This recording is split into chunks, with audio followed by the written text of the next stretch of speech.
Eruzione 1614 Carricante.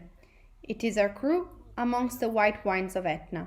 For sure, it has been the wine that gave the first inspiration to look for land on Etna.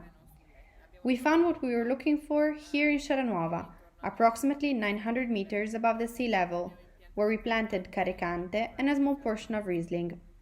The harvesting of Riesling happens at the beginning of October, and we then proceed with Carricante grapes at the end of October, sometimes even reaching the beginning of November.